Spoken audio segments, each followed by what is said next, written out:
Assalamualaikum warahmatullahi wabarakatuh. Saya di sini akan membahas tentang siklus penggajian dan MSDM. Sebelumnya saya akan memperkenalkan diri. Nama saya Fadila Sardita, NIM 19053077, Prodi Pendidikan Ekonomi Konsentrasi Akuntansi, Fakultas Ekonomi Universitas Negeri Padang. Di sini dengan mata kuliah Sistem Informasi Akuntansi. Di sini saya akan menjawab beberapa pertanyaan dari buku Romney. Yang pertama, kasusnya yaitu bab ini menekankan banyaknya manfaat yang dapat dihasilkan dengan menggabungkan database MSDM dan pengajian. Meski demikian, banyak perusahaan mengelola sistem informasi penggajian dan MSDM-nya secara terpisah. Apakah Anda berpikir demikian? Berikanlah alasannya. Jawaban saya, sistem MSDM atau penggajian ini harus didesain untuk memenuhi banyaknya regulasi pemerintah, baik itu pajak maupun praktik ketenagakerjaan. Selain itu, pengendalian yang memadai harus tersedia untuk mencegah kelebihan dalam pembayaran pegawai, karena ada data waktu dan kehadiran yang tidak valid, dan juga membayar cek gaji ke pegawai fiktif. Kedua ancaman ini dapat diminimalkan dengan pemisahan tugas yang tepat. Selanjutnya, kasus yang kedua yaitu beberapa akuntan telah mendukung bahwa sumber daya manusia sebuah perusahaan diukur dan disertakan secara langsung dalam laporan keuangan. Sebagai contohnya, biaya untuk memperkerjakan dan melatih seorang pegawai akan dicatat sebagai aset yang diamortisasikan selama estimasi masa manfaat pegawai tersebut. Apakah Anda setuju atau tidak setuju dengan hal tersebut? Berikanlah alasannya.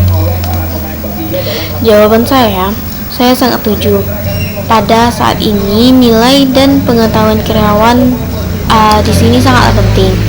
Namun yang menjadi masalah adalah subjeknya, yaitu subjektivitas dalam mengukur nilai investasi perusahaan dalam pengetahuan dan keterampilan terhadap karyawannya. Untuk mengukurnya, perusahaan harus memfasilitasi manajemen sumber daya mereka secara lebih efektif dengan memfokuskan lebih banyak perhatian pada hal tersebut untuk menggunakan pengetahuan dan kemampuan para pegawai secara lebih efektif. Banyak organisasi yang berinvestasi pada sistem manajemen pengetahuan. Sistem manajemen pengetahuan ini adalah perangkat lunak yang menyimpan dan mengolah keahlian dan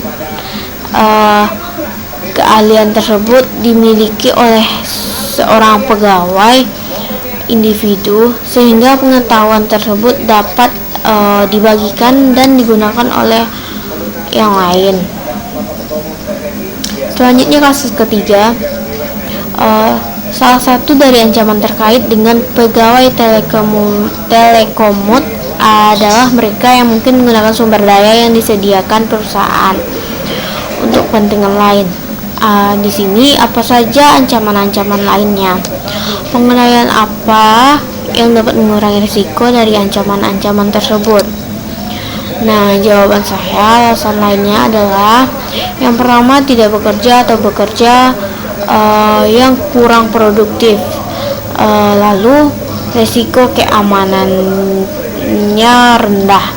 Lalu penggunaan perangkat keras yang tepat maupun tidak tepat. Lalu peningkatan risiko hilangnya kerahasiaan dan privasi jika data sensitif disimpan di komputer jarak jauh. Selanjutnya, kontrol yang dapat mengurangi risiko ancaman, yakni dengan melakukan pemantauan dan senantiasa mengontrol setiap keamanan perangkat lunak serta kinerja karyawannya juga. Selanjutnya, kasus keempat. Bab ini membahas bagaimana Departemen SDM harus memiliki tanggung jawab untuk memperbaharui database MSDM atau penggajian untuk perekrutan, pemecatan, dan promosi jabatan. Apa saja jenis-jenis perubahan lain yang mungkin perlu dibuat pengendalian? Apakah harus diimplementasikan untuk memastikan ketetapan dan validitas perusahaan tersebut? Jawaban saya, di sini jenis perubahan lainnya termasuk perubahan nama maupun status perkawinan, serta jumlah tanggungan, pemotongan ekstrakurikuler, dan perubahan alamat. Selanjutnya, kontrol yang dapat diterapkan berupa dengan mengizinkan karyawan untuk membuat perubahan melalui aplikasi yang berbasis web. Aplikasi berbasis web yang tersedia di internet. Jadi, organisasi yang mencakup pemrosesan pemeriksaan integritas akan mudah mencegah entry yang tidak valid. Lalu juga bisa memastikan validitas kontrol akses yang ketat dan kontrol detektif. Sekian, terima kasih dari saya. Wassalamualaikum warahmatullahi wabarakatuh.